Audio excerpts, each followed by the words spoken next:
Hello, ladies and gentlemen. This is David Toy, a.k.a. Uncle Dave, a.k.a. King David the First of the United States. And I am so pleased that today my guest is the author of The Left is Seldom Right, Dr. Norman Berdichevsky. Hi, Norm. Welcome to the program. Great to be here, David. Oh, so nice to have you. As a published novelist myself, author of The Palindrome Conspiracy, I know one of the most difficult things about writing is to decide what to write about in the first place. What gave you the idea to write this book? Well, of course, we're in another presidential election season, and I've been through several that have caused me to ponder a lot about the misuse of the terms right and left, and this is no exception. You hear them bandied about every day from morning till noon, and often people don't realize that these terms have very much lost their original significance and have become stale cliches. And I was also very enthused by the book Liberal Fascism, which caused me to delve deeper into this issue. Well, Doctor, what would you say are the eternal pillars, the irretractable mainstays of the left versus the right? Well, actually, today I think very little, if I had to point to only one essential element that I think still holds true, is that the right, or conservative thought, believes in limited government and encourages as much as possible local authorities to handle everyday issues, reserving a higher level of national government only for the right of self-defense, foreign policy, and essential law and order. Whereas the left believes in big government, with big government at the national level solving problems down to the smallest issues. Okay. You know, it is said that if you're not a liberal when you're young, you have no heart. And if you're not a conservative, when you get a little older, you have no brain. Did you go through the transition? Did you make the change from one to the other? Well, I think in my case that is so. However, I do believe that anybody who never changes their views about anything is simply unaware of the changing world around them, and different situations, different conditions necessarily cause one to rethink. But in addition, my widespread travels, my knowledge of foreign languages, my research at graduate school made me aware of many things that were not known to me as a younger person, and have caused me to rethink many issues. Mm-hmm.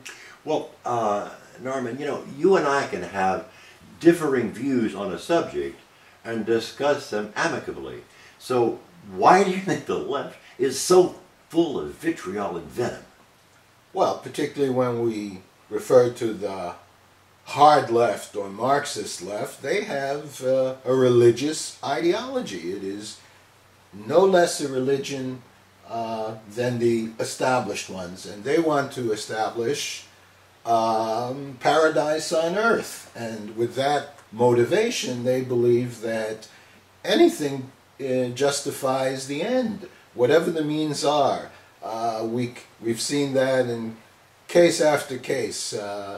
The demonstrations by elected officials in the Wisconsin State House just a short time ago, in which legislators flee to another state in order to avoid upholding their sworn duty, simply because they abide by a higher calling.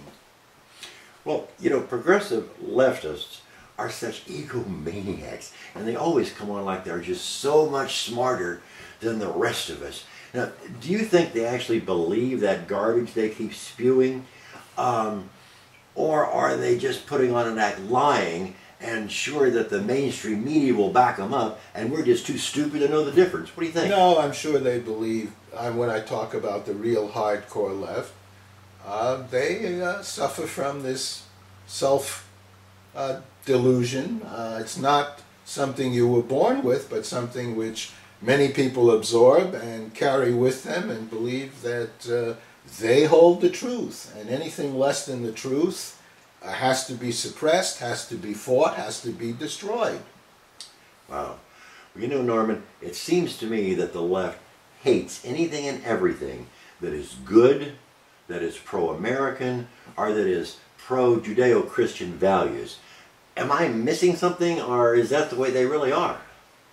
Well, I think you have to judge them by both their words and deeds, and this is true very much of a large part of the left, that somehow they think America was born in original sin, and it never occurs to them to even understand or ask why tens of millions of people came here and tens of millions of people are waiting impatiently to come here as their last best hope. They can't accept that reality, that people vote with their feet.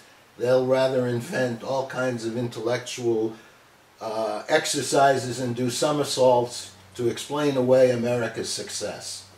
Wow. You know, your book spans many years and stretches across continents. So, is it relevant in today's political situation? Well, I think very much so. All the more so because it puts into perspective the way right and left have come to be used as political tools.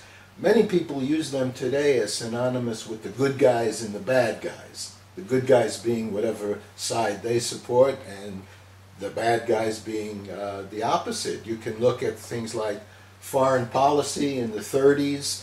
The Democrats under Roosevelt were activist, internationally oriented, wanted to combat the Nazis. The Republican Party was largely very isolationist. Today, the reverse is true, the exact reverse. And yet we still use the terms right and left as if they were unchangeable. Well, Norman, thank you so much for allowing me to interview you about your absolutely marvelous book. And it is extremely informative and stimulating and kind of a call to arms. So, all right, folks, I highly recommend that everyone get a copy of this book and read it twice. Norman, how can people get a copy of your book? Well, there are two ways. You can simply go to Amazon and order either the hard copy or the Kindle or ebook, or to the original publisher, New English Review. It's a website that I write for every month, and they also have their own press. I get a few more pennies if you buy it through New English Review, but either one is just fine, and I'd be happy to get back to any reader who wants to discuss these issues further. Oh, that's marvelous. Well, all right, ladies and gentlemen, you've got your marching orders. Get a copy of this book, read it twice, and then, come November, let's see if we can't vote out everybody evil, maybe starting with the president. That's my opinion. I wouldn't put that onto my guest, but that's the way I see things. So for now, this is David Toy, King David I, Uncle Dave, whatever, saying bye for now.